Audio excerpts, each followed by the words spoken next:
안녕하세요, 여러분. 시대에듀 사회통합 프로그램 중간평가 실전 모의고사 제3회 구수령 문제풀이 시간이 돌아왔습니다. 오늘도 같이 구수령 문제 살펴보도록 하겠습니다. 자, 1번에서 3번은 그림이나 사진을 보고 질문에 대답하는 건데요. 오늘 문제에는 이제 그림이 나왔네요. 자, 그림을 보면 어디 그림인가요? 네, 눈치채셨나요? 여기 농촌의 모습이죠. 농사를 짓는 농촌의 모습이 나왔고요. 그림을 보면 서울과 같은 도시의 모습이네요. 그래서 농촌과 도시에 대해서 1번과 3번 문제 풀어보도록 하겠습니다. 자, 1번. 그림은 어디입니까? 그림에 나오는 농촌의 특징을 말해보세요. 자, 그림은 어디예요? 농촌이죠. 그림은 농촌입니다. 농촌은 도시와 달리 높은 건물이나 공장도 없고 자동차도 많지 않아서 공기가 맑고 한적합니다. 또한 집 주변에 산이나 강이 있어서 경치도 아름답습니다. 농촌에 사는 사람들은 주로 직접 농사를 짓습니다. 논에서 쌀농사를 짓거나 밭에서 야채를 기르는 농부들이 많습니다. 자, 농촌에 대해서 이야기하는 거네요. 농촌의 특징이 어떤지 말하는 건데요. 자, 그림을 보면 농사를 짓고 있어요. 그래서 그림은 농촌입니다. 자, 농촌은 도시와 달라요. 그쵸? 도시와 다르게 뭐가 없어요? 높은 건물도 없고 공장도 없고 자동차도 많지 않아서 농촌은 공기가 맑아요. 맑고 한적하다. 이건 사람도 많지 않고 차도 많지 않아서 뭔가 여유가 있고 그런 모습을 한적하다라고 합니다. 반대로 도시는 사람도 많고 자동차도 많아서 복잡하죠. 그래서 한적하다, 복잡하다 반대말이고요. 자, 또한 집 근처에 산이 있어요. 집 근처에 산이 있고 또 물이 흐르는 강이 있어요. 강이 있어서 산과 강이 있어서 경치도 아름답습니다. 경치가 아름답다 이야기하고 있네요.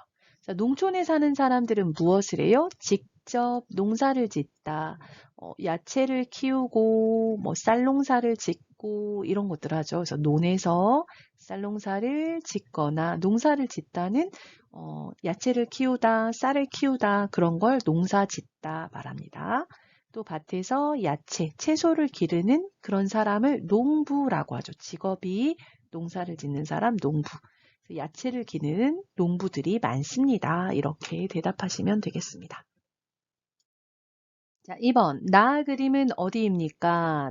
그림에 나오는 도시의 특징을 말해보세요. 자, 그림을 보면 도시의 그림이죠.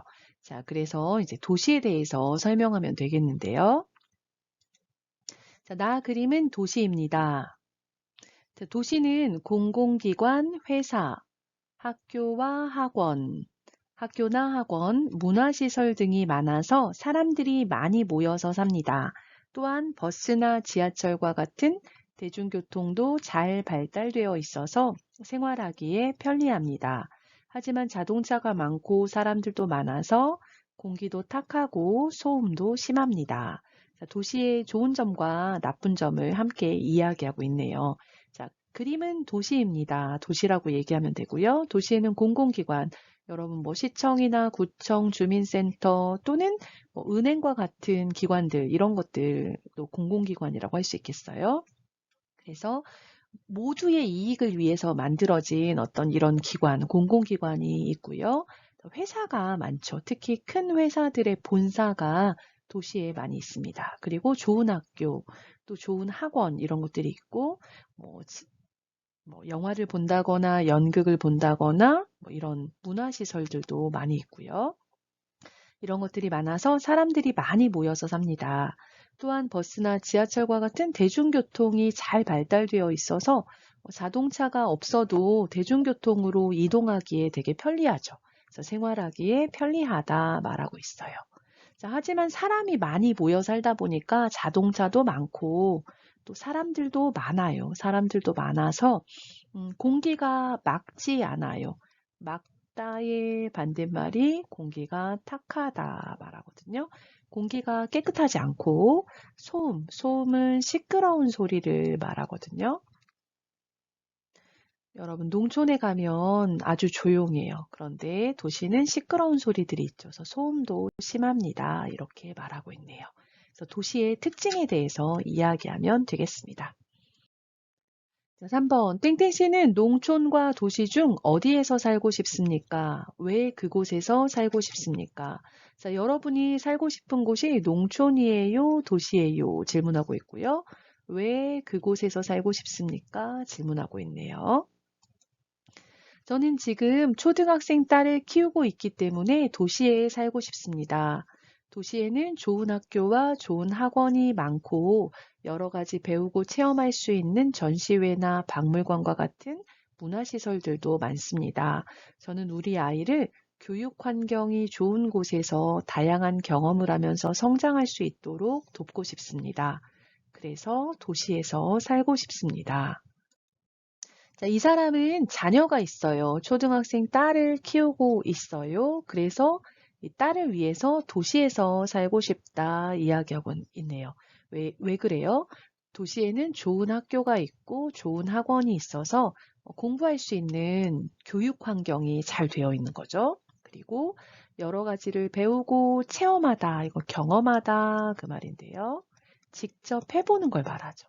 체험할 수 있는 전시회, 박물관과 같은 문화시설이 많이 있습니다. 문화시설들이 있어서 딸 아이에게 도움이 될 것 같다 얘기하고 있는 거죠.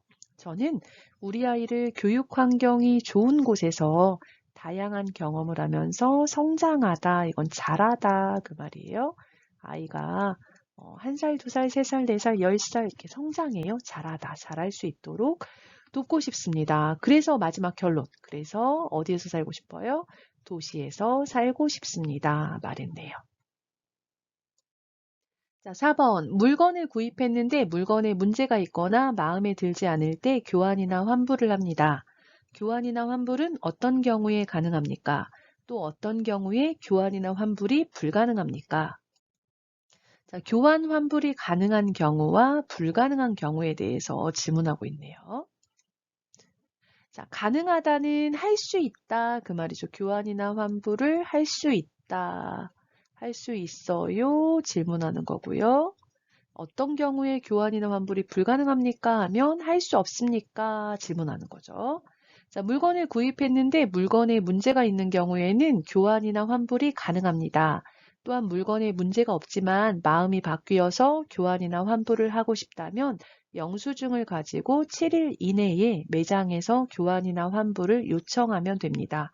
하지만 물건을 구입한 다음에 물건을 사용했거나 물건이 훼손되었다면 교환이나 환불을 할 수가 없습니다. 또한 사용하지 않았더라도 물건의 태그나 라벨을 제거한 경우에는 교환이나 환불을 할 수 없습니다.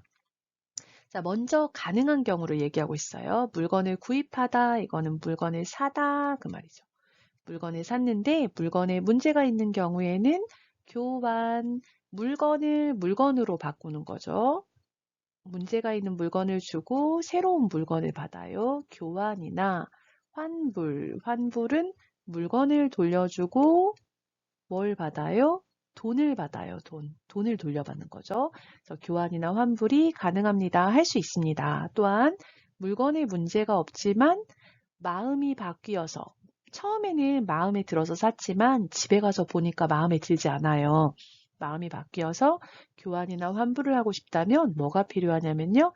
영수증이 필요합니다. 여러분이 뭐 카드나 현금으로 계산하고 받는 종이 있죠. 얼마에 샀습니다 하는 영수증이 있어야 돼요. 영수증을 가지고 며칠까지? 7일까지. 7일 이내 하면 7일까지라고 생각하시면 되겠어요. 7일 이내에 매장에서 교환이나 환불을 요청하면 됩니다. 그 가게에 가서 교환해 주세요 또는 환불해 주세요 요청하면 되죠.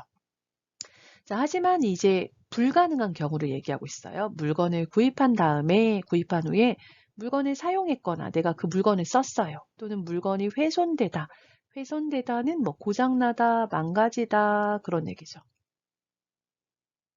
부서지다, 망가지다, 뭐 고장나다.